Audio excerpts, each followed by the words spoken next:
राम राम मंडळी कालच पाटणकरांचं भव्य दिव्य असं पालकमंत्री केसरी 2025 मैदान पार पडले। या मैदानात बाकी आणि चिकन मैदान गाजून एक नंबरचे मानकरी सुद्धा झाले, तरी त्यांचं मनापासून अभिनंदन आणि शुभेच्छा।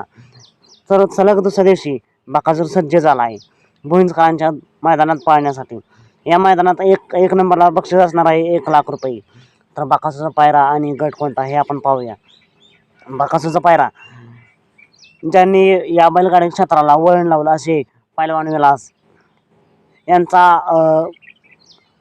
घरचा गुरुसोबत बकासूर 100% आपल्याला पाहताना पाहायला मिळणार। गट कोणता तर बकासूरच्या 2 चिठ्ठी निघाल्या आहेत। गट क्रमांक 6 मध्ये तास क्रमांक 2 वरती आणि दुसरी गट क्रमांक 26 मध्ये तास क्रमांक 5 वरती। तर बकासूर आज नवीन चेहऱ्यासोबत आपल्याला पाहताना पाहायला मिळणार आहे। तर मित्रांनो, तुम्हाला काय वाटतंय, बकासूर सलग दुसऱ्या दिवशी एक नंबरचा मानकरी होऊन पेडगावला जे झालं होतं तेच पुन्हा एकदा आपल्याला पाहायला मिळेल का? पेडगावचा विक्रम आज मोडेल का?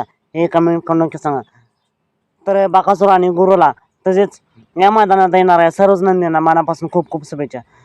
तर मित्रांनो, तुम्हाला काय वाटते, आजच्या मैदानात एक नंबरचे मानकरी कोण होतील हे कमेंट करून नक्की सांगा। तर आपण भेटूया पुन्हा एकदा एका नवीन अपडेट्स भन्नाटाच्या नवीन व्हिडिओमध्ये।